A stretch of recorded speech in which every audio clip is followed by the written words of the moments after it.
युद्ध शुरू होने से पहले अर्जुन और उनके मार्गदर्शक और सारथी कृष्ण के बीच जो वार्तालाप हुए थे उसी को चित्र और शब्दों से आप सभी के सामने प्रस्तुत करने की एक कोशिश।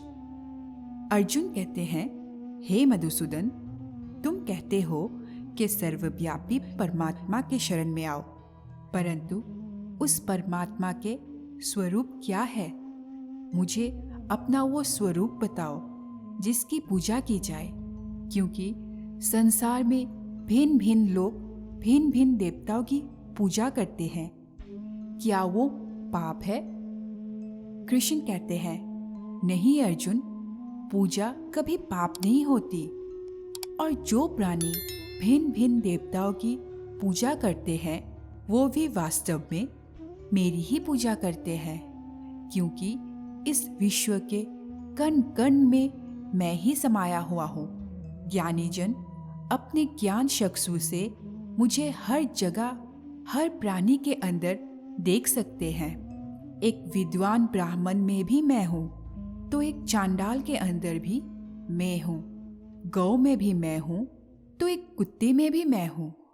हाथी में भी मैं हूँ, तो चींटी में भी मैं हूँ। हे पार्थ, इसलिए अपनी अपनी श्रद्धा के अनुसार प्राणी जिस जिस रूप में भी मेरी पूजा करते हैं वो मेरी ही पूजा करते हैं। इसीलिए जो जो सकामी पुरुष जिस जिस देवताओं के स्वरूप की श्रद्धा से पूजना चाहते हैं, मैं उस भक्त की उस देवताओं के प्रति श्रद्धा को स्थिर कर देता हूँ।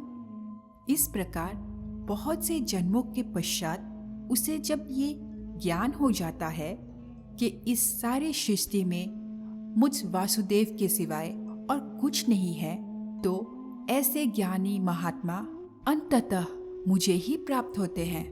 परंतु हे अर्जुन, ऐसे महात्मा अति दुर्लभ है। अर्जुन कहते हैं, परंतु हे केशव, प्राणी तुम्हें छोड़कर भिन्न भिन्न देवताओं की पूजा ही क्यों करते हैं? कृष्ण कहते हैं, हे अर्जुन, मैंने तुम्हें पहले ही बताया है कि इस त्रिगुणात्मक सृष्टि में प्राणियों के कर्म, उनकी वृत्ति, उनकी श्रद्धा भी त्रिगुणात्मक होती है। इसीलिए अपनी अपनी श्रद्धा के अनुसार सतगुण वाले देवताओं को पूजते हैं, रजोगुण वाले यक्ष, गंधर्व आदि को पूजते हैं, और तमह गुण वाले प्राणी भूत प्रेत को पूजते हैं। हे अर्जुन, देवताओं को पूजने वाले देवताओं को प्राप्त होते हैं और मृत्यु के उपरांत अपने कर्मों के अनुसार कुछ काल तक स्वर्गलोक में निवास करते हैं। पितरों को पूजने वाले पितरों को प्राप्त होते हैं और पितृलोक में जाते हैं, और भूत प्रेत को पूजने वाले भूत को प्राप्त होते हैं और नए जन्म में उन्हें भूत प्रेतों की योनि मिलती है।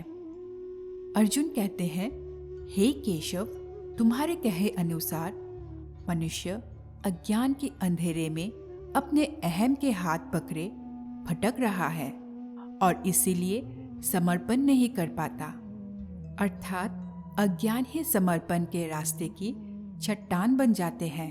तो अज्ञान के अंधकार को दूर करने और ज्ञान प्राप्त करने का सरल साधन बताओ।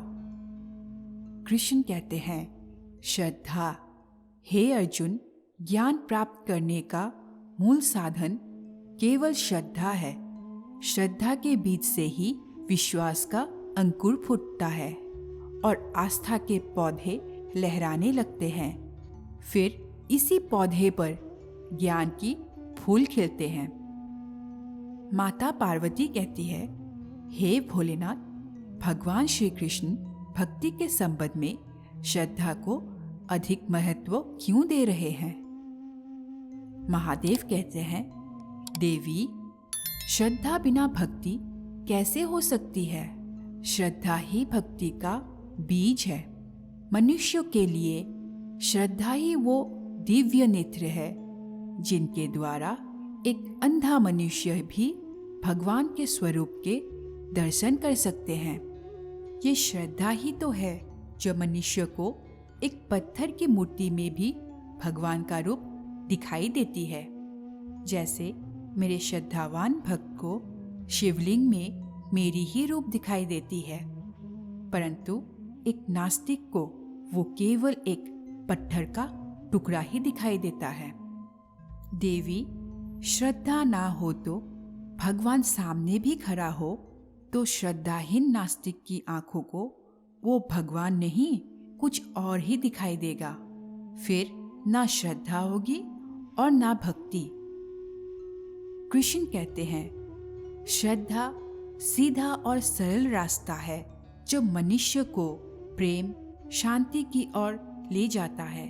इसीलिए कि श्रद्धा द्वारा मनुष्य निष्ठावान बन जाता है, और जिस मन में श्रद्धा नहीं होती वो मन संशय और शक के अंधेरे में इस प्रकार भटक जाता है कि ना तो इस लोक में सुख का रास्ता मिलता है और ना उसे परलोक में शांति प्राप्त होती है। जिस मन में श्रद्धा नहीं होती वहाँ शंका होती है। जैसे जहाँ उजाला नहीं होता वहाँ अंधेरा नहीं होता। ना श्रद्धा होगी ना आस्था होगी तो मनुष्य आस्तिक नहीं रहेगा, नास्तिक बन जाएगा और वो कदापि सुखी नहीं रहेगा।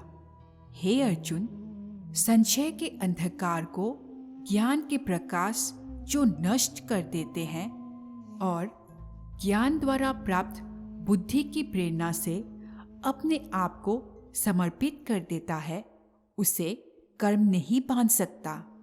इसीलिए हे पार्थ, अज्ञान के कारण जो संशय तेरे हृदय में उत्पन्न हुए हैं उसे ज्ञान और विश्वास की तलवार से काटकर अपने कर्म रूपी युद्ध के लिए कमर बांधकर खड़ा हो जा।